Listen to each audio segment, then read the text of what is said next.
Boa tarde, pessoal. Professor Leonardo aqui. Estamos começando mais uma live. Então, me apresentando mais uma vez para vocês. Eu sou o professor Leonardo, sou professor de História, também tenho especialização em Pedagogia. E há mais de 10 anos eu trabalho na aplicação do Enem e também na preparação de alunos para fazerem a prova, né? Trabalhando aí em vários cursinhos, em escolas de ensino fundamental e ensino médio, e a gente tem um compromisso de todos os dias, por volta de 12h10, a gente fazer uma pequena live para a gente poder resolver questões de história que já foram cobradas em provas anteriores. Então, de segunda a sexta-feira, até a véspera do Enem, a gente tem um encontro marcado todos os dias ao 12h10, uma live para a gente poder resolver as questões do Enem. E de hoje até o primeiro dia de prova, até a prova de Ciências Humanas, que é quando vai cair, vão ser cobrados os conteúdos de História, faltam 167 dias para a primeira prova, para o primeiro dia de prova, o primeiro dia de aplicação, que vai ser no dia 13/11, tá certo? E aí o nosso objetivo é tentar resolver o máximo possível de questões até essa data, até esse período, beleza?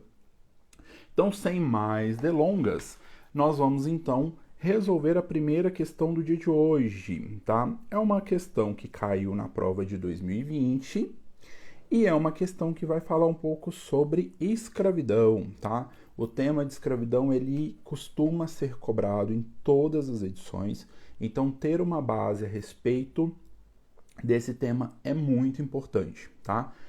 Então vamos ler a questão, vamos ler o texto da questão para a gente poder entender o que ela está pedindo, tá? Então vamos lá.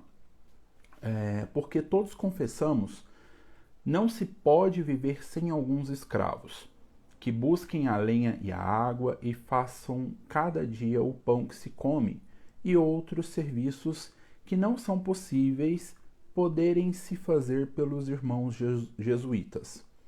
Máxime sendo tão poucos que seria necessário deixar as confissões e tudo mais.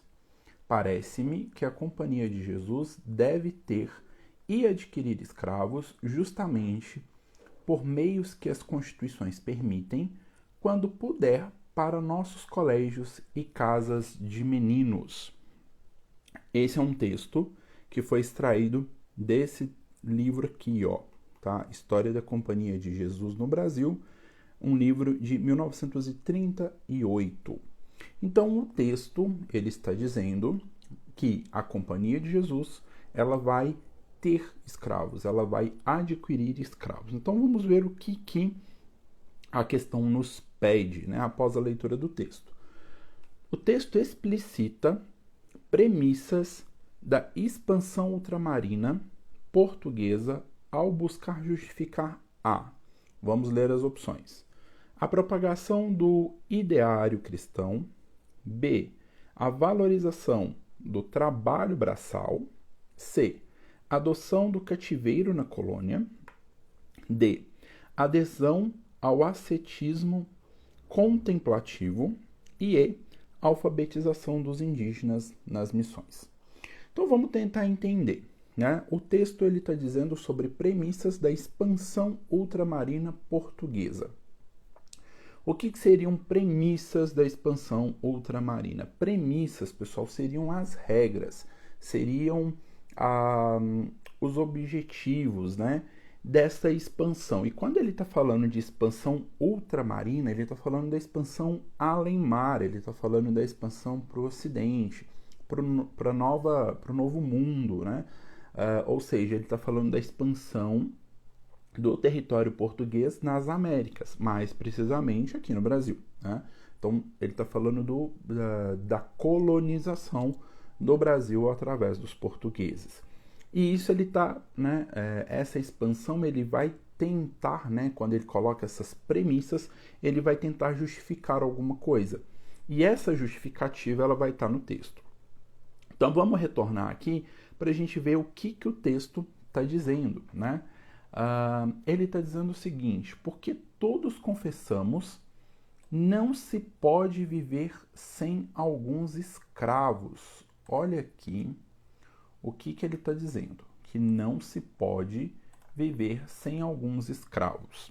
Não se pode quem? Os jesuítas. O texto está falando sobre os jesuítas, certo? Que busquem a lenha e a água e façam cada dia o pão que se come e outros serviços que não são possíveis poderem se fazer pelos irmãos jesuítas, ou seja, tudo aquilo que os padres jesuítas não iriam fazer ou não poderiam fazer, tá? Por qualquer motivo que seja, esses serviços deveriam ser realizados pelos escravos. E aí eles vêm justificando, né? Parece-me que a Companhia de Jesus deve ter e adquirir escravos justamente por meios que as constituições permitem. Então aqui ele está falando o seguinte, olha, não dá para a gente fazer tudo, né? Então nós, padres jesuítas, não vamos conseguir fazer tudo, nós vamos precisar de escravos para fazerem alguns serviços para nós, né? Buscar lenha, buscar água, fazer comida e outros serviços que nós, padres, não poderemos ou não queremos fazer. E por que nós vamos ter escravos? Porque, primeiro, as constituições, ou seja, as leis, permitem os escravos. Então, naquele momento, sim, a Constituição, né, as leis, as regras que regiam a colônia permitiam, né, o trabalho escravo. E ele vai falar, né, é uma das maneiras de justificar a aquisição de escravos, tanto pela igreja como pelo Estado. Ou seja, o Estado permitia a aquisição de escravos por meio da lei e a igreja também permitia a aquisição de escravos. Primeiro, porque a lei assim dizia que se podia fazer, e nessa época a gente não tinha uma separação muito clara entre Estado e igreja. E também porque dentro da própria religião, dentro da própria igreja, havia a necessidade de tentar se justificar a escravidão. Tem alguns textos que vão dizer que naquela época tentava se justificar a escravidão pensando-se, ou debatendo, né, na verdade, se o escravo, por exemplo, ele poderia ser considerado como humano. E qual que era o pensamento? Bom, o negro não tem alma. Então a discussão era essa, né, que os negros eram desalmados, eles não possuíam alma. E por não possuírem almas, logo eles não poderiam ser salvos. Então, se eles não podem ser salvos, eles não são humanos. Então, eles são animais, seria o equivalente a um animal. Por isso, eles poderiam ser escravizados. Então, havia uma discussão nesse sentido nessa época. Tá? Então, o texto está trabalhando nesse sentido. Havia necessidade de se justificar a escravidão. E como que isso seria justificado? Por meio das leis, né? Então, a Constituição permite a utilização dos escravos para os nossos colégios e casas de meninos, que é o que está aqui no finalzinho do texto motivador, certo? Então, vamos reler a questão. A questão está dizendo o seguinte: o texto explicita premissas da expansão ultramarina portuguesa ao buscar justificar o quê? Então, o que ele vai tentar justificar? O texto vai tentar justificar a propagação do ideário cristão. Ele não está falando muito disso, não. Tá? O texto não está falando sobre propagação de ideário cristão, não.